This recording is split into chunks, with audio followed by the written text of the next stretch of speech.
지금 전 세계가 발칵 뒤집혔습니다. 基本上 캄보디아에서 한국인 330명이 감쪽같이 증발했는데요. 그 이후 캄보디아 정부는 수색을 전면 거부했다고 합니다. 그 소식을 들은 한 미국 여기자는 냉소했고, 각종 미디어와 SNS에서는 한국은 또 실패할 거라는 의견이 일파만파 퍼지고 있습니다. 심지어 한국 정부는 당황한 기색을 감추지 못하고 비밀리에 기록을 삭제하고 있다고 합니다. 도대체 한국은 어떤 기록을 왜 지우고 있는 걸까요? 그 흥미진진한 사연 지금 바로 시작하겠습니다. 안녕하세요. 저는 엘리자베스 그랜트입니다. 사람들은 엘리라고 부르죠. 34살 분쟁 전문 탐사 기자로 10년째 전쟁과 테러를 취재하고 있습니다.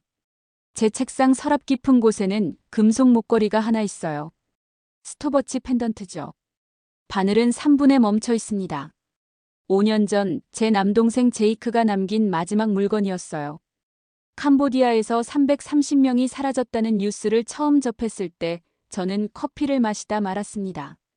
19분, 단 19분 사이에 330명이 동시에 증발했다고 했어요.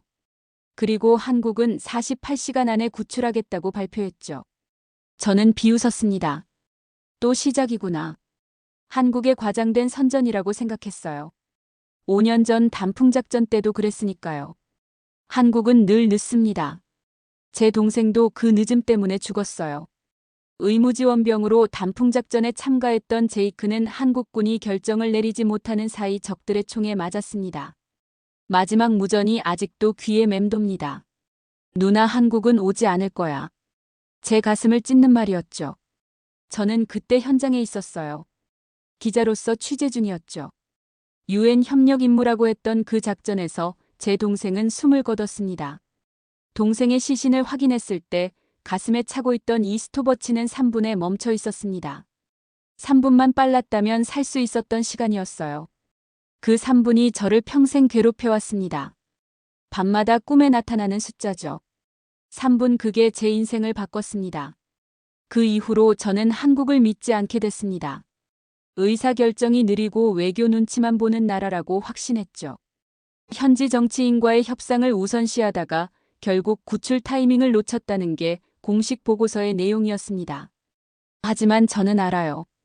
그건 핑계일 뿐이라는 걸요. 진짜 이유는 결단력의 부재였습니다. 이번 330명 실종 사건도 마찬가지일 거라고 생각했습니다. 한국은 또 은폐할 겁니다. 또 늦을 거예요. 또 누군가의 동생이 죽겠죠. 저는 서랍에서 스톱워치를 꺼냈습니다. 차갑게 식은 금속이 손바닥에 닿았어요. 무게감이 느껴졌습니다. 5년 동안 이 무게를 짊어지고 살아왔죠. 3분에 멈춘 바늘을 손가락으로 쓸어내렸습니다. 제이크의 마지막 시간이었죠. 다시 서랍에 넣었습니다. 아직은 꺼낼 때가 아니에요. 서랍을 닫는 소리가 작은 사무실에 울렸습니다. 저는 노트북을 열고 캄보디아 330명 실종 사건 파일을 만들었습니다. 제목은 간단했어요. 또 한 번의 은폐. 이번엔 제대로 파헤칠 겁니다.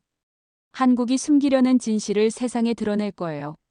제이크를 위해서라도 이 이야기는 반드시 세상에 나와야 합니다. 화면에 캄보디아 지도가 떴습니다. 빨간 점들이 찍혀 있었어요. 실종자들의 마지막 위치였죠. 수도 프놈펜 외곽 지역에 집중돼 있었습니다. 19분이라는 시간이 얼마나 짧은지 다시 한번 확인했습니다. 누군가 이걸 치밀하게 계획했다는 뜻이에요. 그리고 한국은 48시간이라고 했습니다. 터무니없이 긴 시간이죠. 48시간이면 인질들은 이미 국경을 넘어갈 겁니다. 5년 전처럼 또 늦을 겁니다. 저는 항공권을 예약했습니다. 캄보디아 행편이었어요. 내일 아침 출발이죠. 현장에 가야 합니다. 직접 눈으로 확인해야 해요. 카메라와 녹음기를 챙겼습니다. 노트도 여러 권 가방에 넣었죠. 다시는 제이크 같은 일이 반복되지 않도록 이 모든 걸 기록할 겁니다. 창밖을 바라봤습니다. 뉴욕의 밤거리가 보였어요. 사람들이 바쁘게 오가고 있었죠. 그들은 모릅니다. 지구 반대편에서 330명이 사라졌다는 걸요. 그리고 한국이 또 똑같은 실수를 반복하려 한다는 것도요. 저는 그걸 막을 수 없습니다. 하지만 폭로할 수는 있어요. 세상이 알아야 합니다. 한국의 무책임한 대응이 얼마나 많은 생명을 위험에 빠뜨리는지 말이에요. 가방을 싸면서 제이크의 사진을 넣었습니다. 군복을 입은 동생의 모습이었죠. 웃고 있는 얼굴이었습니다. 이 사진을 찍은 지 일주일 후 동생은 죽었어요. CCTV 영상을 20번도 넘게 돌려봤습니다. 오후 2시 37분부터 2시 56분까지 단 19분이었어요. 330명이 동시다발적으로 움직였습니다. 각기 다른 장소에서 각기 다른 차량으로 이동했죠. 누가 봐도 사전에 계획된 납치였습니다. 프놈펜 공항에 도착해서 바로 자료 수집을 시작했어요. 현지 경찰서에서 입수한 CCTV 파일들이었습니다. 화면을 프레임 단위로 분석했죠. 한 프레임 한 프레임 놓치지 않으려 했어요. 위성사진을 확대해서 봤어요. 트럭 12대가 서로 다른 방향으로 흩어졌습니다. 각 트럭마다 평균 27명에서 28명이 탑승한 것으로 추정됐어요. 정확한 분산이었습니다. 누군가 계산한 거죠. 아마추어의 범행이 아니었습니다. 통신 기록도 확인했습니다. 2시 35분을 마지막으로 모든 휴대전화가 꺼졌어요. 2분 전부터 준비됐다는 뜻입니다. 신호 차단기를 사용한 흔적도 있었죠. 전문적인 범죄 조직의 수법이었습니다. 저는 타임라인을 노트에 적었습니다. 14시 35분 통신 두절. 14시 37분 첫 번째 이동 시작. 14시 43분 절반 이상 사라짐. 14시 56분 전원 행방불명. 완벽한 동시성이었어요. 이건 범죄 조직만의 작품이 아닙니다. 더 큰 배후가 있어요. 현지 협력자를 통해 추가 정보를 얻었습니다. 바스 차론이라는 이름이 나왔어요. 가슴이 철렁했습니다. 그 이름을 기억합니다. 5년 전 단풍작전을 망친 바로 그 사람이죠. 캄보디아 지역 정치인이었던 바스 차론은 UN 협력작전 정보를 팔아넘겼습니다. 제이크를 죽게 만든 장본인이에요. 그가 이번에도 연루됐다는 건 우연이 아닙니다. 같은 인물, 같은 수법, 같은 장소였죠. 캄보디아 당국이 발표를 했습니다. 한국 측의 수색을 불허한다는 내용이었죠. 주권 침해 우려라는 명분이었습니다. 저는 코웃음을 쳤어요. 역시 한국은 늦습니다. 외교 허가를 기다리다가 또 놓치겠죠. 5년 전 단풍작전 때도 똑같았습니다. 현지 정부와 협상하느라 시간을 허비했어요. 그 사이 제이크는 죽었습니다. 협상이 끝났을 때는 이미 늦었어요. 이번에도 마찬가지일 겁니다. 48시간이라는 시간은 결국 핑계가 될 거예요. 노트북 화면에 19분이라는 숫자가 계속 보였습니다. 제이크의 스톱워치는 3분에 멈춰 있었죠. 19분과 3분 2시간이 제 머릿속에서 겹쳤습니다. 둘 다 누군가에게는 생사를 가르는 시간이에요. 하지만 한국에게는 그저 숫자일 뿐이죠. 저는 내레이션을 녹음하기 시작했습니다. 한국은 늘 늦습니다. 5년 전에도 그랬어요. 이번에도 마찬가지일 겁니다. 목소리에 감정이 섞였습니다. 억누르려 했지만 쉽지 않았어요. 제이크의 얼굴이 떠올랐습니다. 동생은 한국을 믿었어요. 끝까지 구조를 기다렸죠. 하지만 한국은 오지 않았습니다. 결정을 내리지 못하는 사이 시간만 흘러갔어요. 그리고 제이크는 죽었습니다. 19분의 타임라인을 정리하며 확신했습니다. 이번에도 똑같을 거라고요. 한국은 또 늦을 겁니다. 330명도 제이크처럼 희생될 거예요. 저는 그걸 막을 수 없습니다. 하지만 기록할 수는 있어요. 세상에 알릴 수 있죠. 한국의 느린 결정이 얼마나 많은 사람을 죽이는지 증명할 겁니다. 호텔방에서 자료를 정리하며 밤을 새웠습니다. 330개의 이름 리스트가 있었어요. 청년들이었습니다. 20대 초반에서 30대 중반까지죠. 한 명 한 명의 얼굴 사진을 보며 가슴이 아팠습니다. 제이크와 비슷한 나이였어요. 이들도 누군가의 동생이고 자식이고 친구일 겁니다. 48시간이라는 시간이 점점 줄어들고 있었습니다. 하지만 한국 정부의 공식 입장은 여전히 외교적 협상 중이라는 것뿐이었죠. 저는 확신했습니다. 한국은 또 늦을 거라고요. 그리고 이번에도 누군가는 죽을 겁니다. 비공식 문서를 입수했습니다. 익명의 제보자가 보내온 파일이었어요. 암호화돼 있었지만 해독하는데 오래 걸리지 않았습니다. 파일명은 리턴 330이었죠. 작전명이었습니다. 한국이 비공식적으로 움직이고 있다는 뜻이에요. 문서를 열었을 때 한 이름이 눈에 들어왔습니다. 강서진 대한민국 육군 707특임단 대위. 저는 숨이 멎는 것 같았어요. 그 이름을 기억합니다. 5년 전 단풍작전 현장에서 들었던 이름이죠. 제이크의 마지막 무전 옆에 있던 바로 그 이름이었습니다. 당시 현장 지휘를 맡았던 사람이에요. 손이 떨렸습니다. 강서진이라는 이름을 다시 보게 될 줄 몰랐어요. 제 동생을 구하지 못한 사람이죠. 결정을 내리지 못해 시간을 허비한 사람입니다. 그 사람이 이번에도 투입됐다는 겁니다. 저는 냉소를 지었어요. 역시 한국은 변하지 않았구나. 5년 전 실패한 지휘관을 또 투입하다니 믿을 수 없었습니다. 문서를 더 읽어내려갔습니다. 707특임단이 비공식적으로 캄보디아에 진입했다는 내용이었어요. 외교 허가 없이 움직인 거죠. 법적으로 문제가 될 수 있는 작전이었습니다. 하지만 그건 중요하지 않았어요. 중요한 건 강서진이 또 330명의 생명을 책임지고 있다는 사실이었습니다. 국방부 공보관 이도현 중령을 인터뷰했습니다. 서울로 전화를 걸었죠. 조심스러운 태도였어요. 많은 걸 말하지 않으려 했죠. 공식 입장만 반복했습니다. 외교적 협상이 진행 중이라는 말뿐이었어요. 저는 끈질기게 물었습니다. 강서진 대위는 어떤 사람입니까? 5년 전 단풍작전에도 참여했죠? 이도현 중령이 잠시 침묵했어요. 그리고 한 문장만은 또렷했습니다. 이번 건은 성공보다 삭제가 더 빨랐습니다. 저는 되물었어요. 무슨 뜻입니까? 이도현 중령은 입을 다물었습니다. 더 이상 말하지 않았죠. 통화가 끊겼습니다. 하지만 그 한 문장으로 충분했습니다. 한국은 이번에도 은폐하고 있어요. 성공했든 실패했든 기록에서 지우려는 겁니다. 5년 전처럼 책임을 회피하려는 거죠. 진실을 숨기려는 시도였습니다. 저는 강서진이라는 이름을 노트에 적었습니다. 밑줄을 그었어요. 이 사람이 핵심입니다. 이번 작전의 책임자이고 5년 전 단풍작전의 실패자죠. 제이크를 구하지 못한 사람입니다. 그 사람이 또 330명을 책임지고 있다는 게 믿기지 않았어요. 한국은 정말 변하지 않는 나라입니다.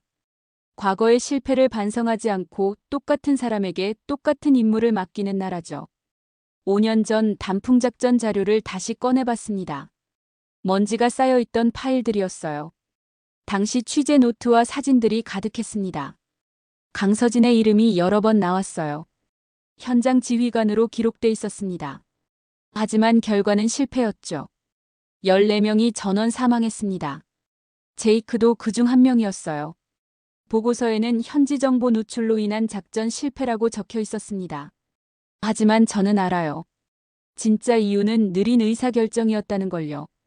강서진이 결단을 내리지 못한 그 시간이 제 동생을 죽였습니다. 저는 더 파고들기로 했습니다.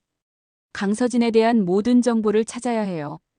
5년 전 무슨 일이 있었는지도 다시 확인할 겁니다. 제이크의 죽음과 이번 330명 실종 사건 사이의 연결고리를 찾을 거예요. 그리고 세상에 폭로하겠습니다. 한국이 얼마나 무책임한 나라인지 증명할 겁니다. 강서진이라는 이름이 계속 눈에 밟혔습니다. 5년 전 그날 제이크의 무전을 들을 때도 이 이름이 나왔어요. 강서진 대위가 결정을 내리지 못하고 있다는 보고였죠. 그 결정의 지연이 제 동생을 죽였습니다. 이번에도 똑같을 겁니다. 330명도 위험에 처할 거예요. 저는 기록할 겁니다. 모든 걸요. 707 내부 증언을 확보했습니다. 익명을 원하는 팀원이었어요. 전화통화로 이루어진 인터뷰였죠. 목소리가 긴장돼 있었습니다. 그는 강서진에 대해 말했습니다. 부대 안에서 타이머라고 불린다고 했어요. 3분 내 결단 원칙을 고수하는 사람이라고 덧붙였죠. 저는 웃음이 나왔습니다. 3분이요? 제 손이 무의식 중에 주머니로 갔어요. 스톱워치가 만져졌습니다. 3분에 멈춰 있는 제이크의 마지막 시간이죠. 아이러니했습니다. 강서진의 3분은 결단이고 제 3부는 죽음이에요. 스톱워치를 꺼내 책상 위에 올려놓았습니다. 바늘이 3분을 가리키고 있었어요. 움직이지 않는 시간이었죠. 제이크가 죽은 그 순간에 멈춰 있습니다. 5년 동안 이 스톱워치는 한 번도 리셋되지 않았어요. 리셋할 수 없었습니다. 그건 제이크를 지우는 것 같았으니까요. 강서진의 3분과 제 3분은 완전히 다른 의미예요. 강서진에게 3분은 자신감의 표현이죠. 빠른 결정을 내릴 수 있다는 자부심입니다. 하지만 제게 3분은 후회예요. 3분만 빨랐다면 제이크를 구할 수 있었던 시간이죠.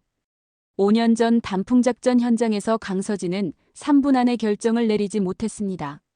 결국 제이크는 죽었어요. 그런데 지금 와서 3분 결단 원칙이라니요? 말이 안 됩니다. 모순이에요. 저는 노트에 적었습니다. 한국식 3분은 무모한 돌격이다. 확신이 들었어요. 강서진의 3분 원칙은 과장된 선전일 뿐입니다. 실제로는 늦고 우유부단하죠. 5년 전이 증명합니다. 제이크가 증명해요. 제 동생의 시신이 그 증거였습니다. 독백을 녹음했습니다. 그들의 3분은 결단이었고 내 3분은 죽음이었다. 목소리가 떨렸습니다. 감정이 북받쳐 올랐어요. 스톱워치를 손에 쥐었습니다. 차갑고 무거웠죠. 5년간 이 무게를 짊어지고 살았습니다. 강서진의 타이머라는 별명이 자꾸 머릿속을 맴돌았어요. 3분 안에 결정을 내린다는 사람이 왜 제 동생을 구하지 못했을까요? 3분이 충분했다면. 왜 제이크는 죽었나요? 답은 하나입니다. 한국의 3분은 거짓이에요. 선전용 문구일 뿐이죠. 보도 자료를 준비하기 시작했습니다. 제목은 정했어요. 3분의 거짓말 한국군의 과장된 작전명. 강서진의 타이머는 멈춰 있었다. 5년 전에도 지금도. 이 보도가 나가면 세상은 알게 될 겁니다. 한국이 얼마나 무책임한지 강서진이 얼마나 과장된 인물인지 말이죠. 707팀원의 증언을 더 들었습니다. 그는 강서진이 모래시계를 항상 가지고 다닌다고 했어요. 3분짜리 모래시계라고 덧붙였죠. 작전 브리핑마다 그걸 뒤집는다는 겁니다. 저는 비웃었습니다. 쇼맨십이군요. 보여주기식 제스처라고 생각했어요. 진짜 실력이 아니라 거치장일 뿐이죠. 스톱워치를 다시 서랍에 넣으려다 멈췄습니다. 아직은 아니에요.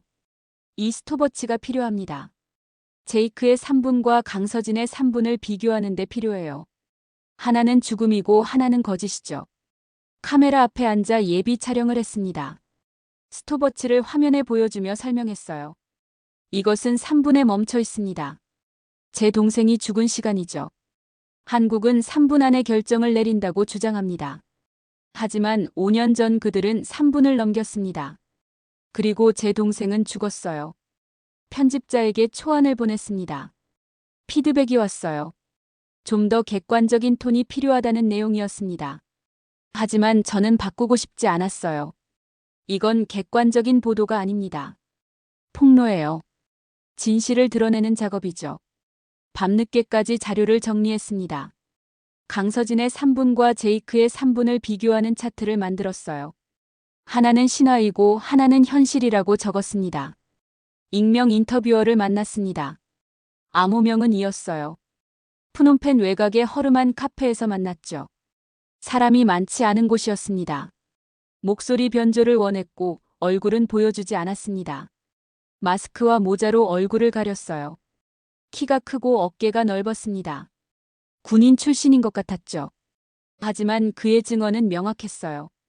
신호시간 침묵 그게 강서진의 방식이었다고 했습니다. 총성이 아니라 신호로 사람을 구했다고 덧붙였죠. 저는 의심스러웠습니다. 한국군 홍보문구 같군요. 그렇게 말했어요. 의는 잠시 침묵했습니다. 커피잔을 돌리며 생각하는 듯 했어요. 그리고 천천히 답했죠. 3분이면 충분하다고 그 여자가 말했다.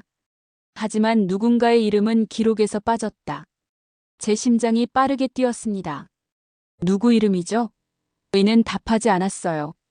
고개만 저었습니다. 다만 한 가지만 더 말했습니다. 당신도 알 겁니다. 5년 전을 기억한다면. 인터뷰가 끝났습니다. 이는 흔적도 없이 사라졌어요. 뒤를 돌아봤을 때는 이미 카페를 나간 뒤였습니다. 저는 녹음 파일을 다시 들었습니다. 신호 시간 침묵 총성이 아니라 신호로. 이상한 증언이었어요.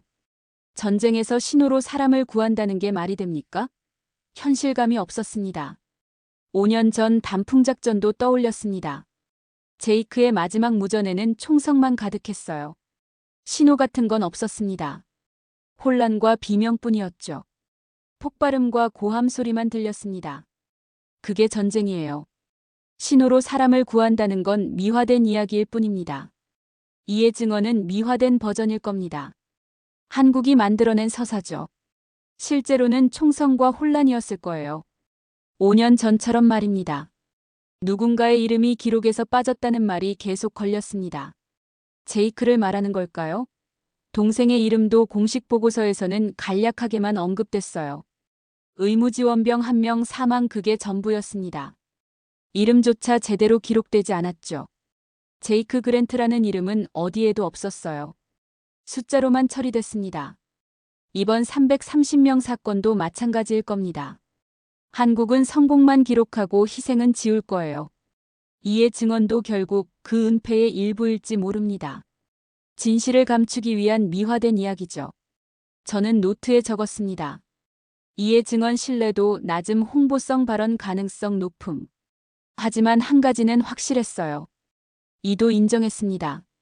누군가의 이름이 빠졌다는 걸요. 그게 진실이에요. 한국은 언제나 누군가를 지웁니다. 제이크처럼 이름 없이 사라지게 만들죠. 호텔방으로 돌아와 이의 말을 곱씹었습니다. 5년 전을 기억한다면 그 문장이 머리를 떠나지 않았어요. 이는 5년 전을 알고 있는 사람이었습니다. 단풍작전에 참여했던 사람일까요? 아니면 그저 들은 이야기일까요? 스톱워치를 다시 꺼냈습니다. 3분에 멈춰있는 바늘을 바라봤어요. 제이크 내가 보고 싶어. 내가 뭐라고 말해줄지 알고 싶어. 이의 증언이 진실인지 거짓인지 구별할 수 없었습니다. 하지만 한 가지는 분명했어요. 한국은 뭔가를 숨기고 있다는 겁니다. 리턴 330 작전의 진실을 감추려 하고 있어요. 저는 그 진실을 찾아낼 겁니다. 이가 누구든 상관없습니다. 증언의 진위와 상관없이 저는 계속 파고들 거예요. 제이크를 위해서라도 멈출 수 없습니다. 밤하늘을 올려다봤어요. 별이 보이지 않았습니다. 푸놈펜의 불빛이 너무 밝았죠. 문서를 파고 또 팠습니다. 캄보디아 현지까지 나라가 취재했어요. 120명이 1차로 구출됐다는 기록을 찾았습니다. 그런데 이상했어요. 210명이 재실종됐다는 보고도 있었죠. 두 번의 클라이맥스였습니다. 첫 번째 구출 후 다시 납치당한 겁니다. 그리고 2차 구출이 이어졌어요. 공식 보고서를 확인했습니다. 전원생활 그 한 줄이 전부였어요. 하지만 세부 내용은 없었습니다. 강서진의 공적도 누락돼 있었죠.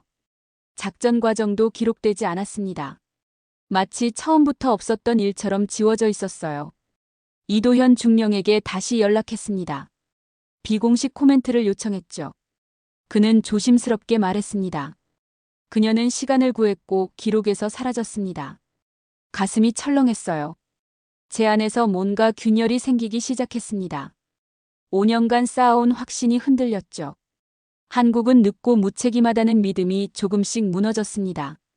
현지 협력자를 통해 더 많은 정보를 모았어요. 폐공장 단지에서 벌어진 2차 구출의 증거들이었습니다. 15분 회랑 이동 3분씩 5번 신호탄 발사 이런 단어들이 나왔어요. 이의 증언과 일치했습니다. 신호 시간 침묵 총성이 아니라 신호로.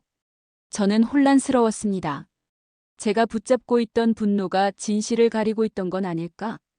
5년 전 제이크의 죽음에 매몰돼서 이번 사건의 진실을 보지 못한 건 아닐까? 스톱워치를 꺼냈습니다. 3분에 멈춰있는 바늘을 바라봤어요. 제이크 내가 보고 싶어. 내가 뭐라고 말해줄지 알고 싶어. 눈물이 났습니다. 5년 만에 처음 우는 것 같았어요. 감정을 억눌러 왔는데 더 이상 참을 수 없었습니다. 동생을 잃은 슬픔과 한국에 대한 분노 그 모든 게 한꺼번에 쏟아졌어요. 하지만 동시에 의문도 들었습니다. 내가 틀렸을 수도 있다는 생각이요. 한국은 정말 늦었을까요? 강서진은 정말 무책임했을까? 아니면 제가 진실을 왜곡하고 있던 걸까요? 노트북 화면에는 전원생환이라는 문구가 떠 있었습니다. 330명 모두 살아 돌아왔어요. 5년 전 단풍작전과는 달랐습니다. 이번엔 성공했죠. 그런데 왜 기록에서 지워졌을까요? 왜 강서진의 이름은 사라졌을까? 답을 찾아야 했습니다. 호텔 창밖을 바라봤어요. 푸놈펜의 밤이 깊어가고 있었습니다. 거리에는 사람들이 여전히 오가고 있었죠. 평화로운 풍경이었습니다. 이곳에서 330명이 납치됐다는 게 믿기지 않았어요. 노트를 펼쳤습니다. 지금까지 모은 정보를 정리하기 시작했어요. 19분의 실종, 리턴 330작전, 강서진, 120명 구출, 210명 재실종, 2차 구출, 전원 생환. 모든 조각이 모여 하나의 그림을 만들고 있었습니다. 하지만 여전히 빠진 조각이 있었어요. 왜 기록에서 지워졌는가? 한국은 무엇을 숨기고 있는가? 제이크의 사진을 꺼냈습니다. 군복을 입은 동생의 모습이었죠. 미안해 제이크. 누나가 진실을 찾고 있어. 시간이 걸려도 반드시 찾을 거야. 캄보디아 폐공장 단지로 향했습니다. 330명이 갇혀있던 바로 그곳이에요. 건물은 반쯤 무너져 있었습니다. 총탄 자국이 벽마다 가득했어요. 하지만 예상보다 적었습니다. 전면전이 벌어진 흔적은 아니었죠. 잔해 사이를 걸었습니다. 발밑에서 무언가 부서지는 소리가 났어요. 굽혀서 주웠습니다. 유리 조각이었어요. 아니 모래시계 조각이었습니다. 심장이 빠르게 뛰었습니다. 이에 증언이 떠올랐어요. 시간 신호 침묵. 모래시계가 여기 있었다는 뜻입니다. 주머니에서 제 스톱워치를 꺼냈어요. 3분에 멈춰있는 바늘과 깨진 모래시계 조각을 나란히 놓았습니다. 두 개의 시간이 겹쳤어요. 하늘을 올려다봤습니다. 신호탄 잔흔이 보였어요. 벽에 그을린 자국이 남아 있었습니다. 빨강, 파랑, 초록 여러 색깔이었죠. 이가 말했던 신호였습니다. 총성이 아니라 신호로 사람을 구했다는 그 증언이요. 현지 협력자가 자료를 건넸습니다. 마지막 무전 로그 일부였어요. 암호 해독된 버전이었죠. 회랑 15분 3분 곱하기 5 신호는 발포보다 빠르다. 읽는 순간 온몸에 전율이 흘렀습니다. 이건 계산된 작전이었어요. 무작정 총을 쏘고 들어간 게 아니었습니다. 시간을 나누고 신호로 통제한 거죠. 스톱워치를 다시 꺼냈습니다. 3분에 멈춘 바늘을 바라봤어요. 제이크네가 틀렸던 것 같아. 손이 떨렸습니다. 5년간 품어왔던 확신이 완전히 무너졌어요. 한국은 늦지 않았습니다. 강서진은 무책임하지 않았어요. 오히려 저였습니다. 과거에 갇혀 진실을 보지 못한 사람은 제이크의 얼굴이 떠올랐습니다. 동생이 웃고 있었어요. 누나 이제 알았어? 용두를 만졌습니다. 5년간 한 번도 누르지 않았던 버튼이에요. 아직은 아니에요. 아직 끝나지 않았습니다. 폐공장을 나서며 뒤를 돌아봤습니다. 이곳에서 330명이 구출됐어요. 신호와 시간과 침묵으로요. 제이크도 이런 식으로 구출될 수 있었을까?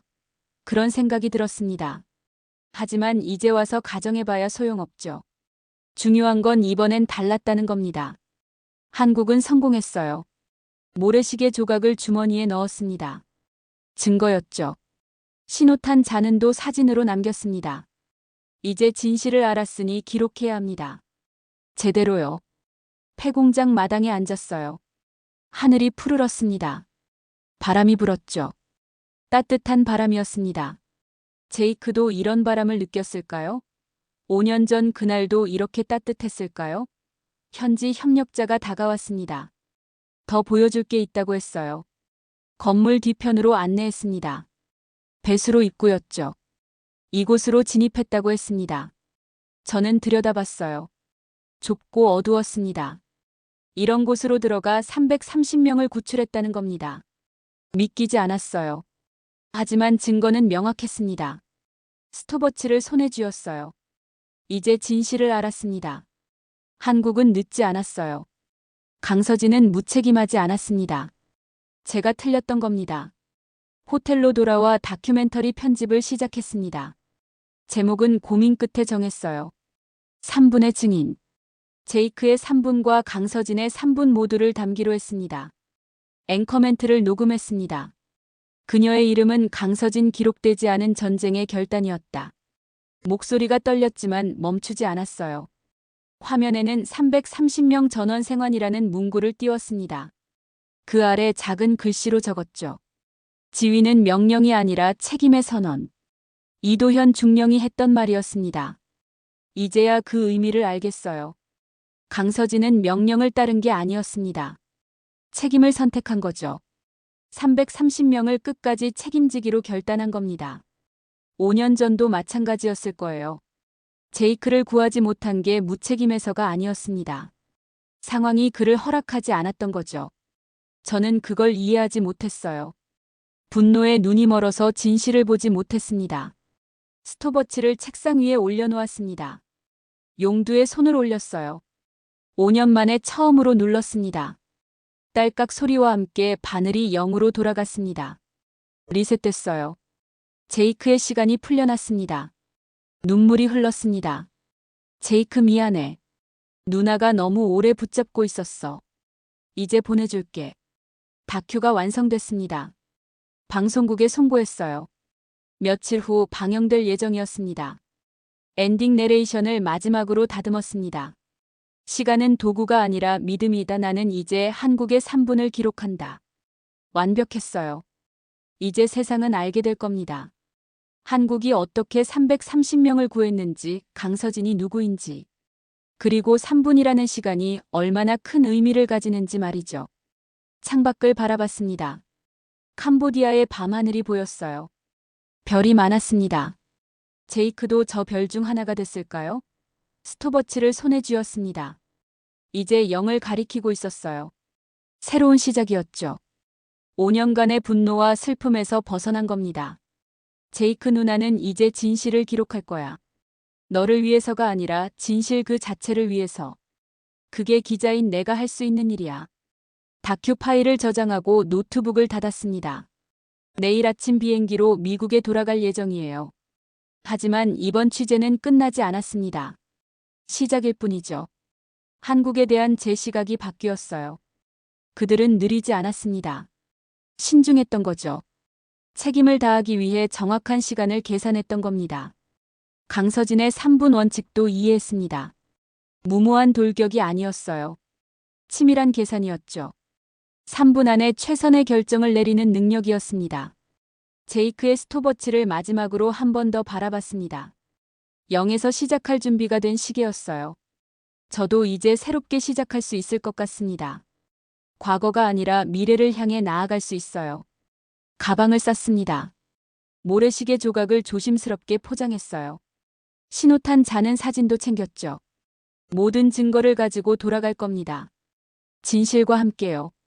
편집자에게 메시지를 보냈습니다. 초안이 완전히 바뀔 거라고 말했어요. 새로운 관점으로 다시 썼다고 덧붙였죠. 그는 놀랄 겁니다. 한국을 비판하려던 제가 이제는 한국을 헌정하니까요. 하지만 이게 진실입니다. 기자로서 진실을 따를 뿐이에요.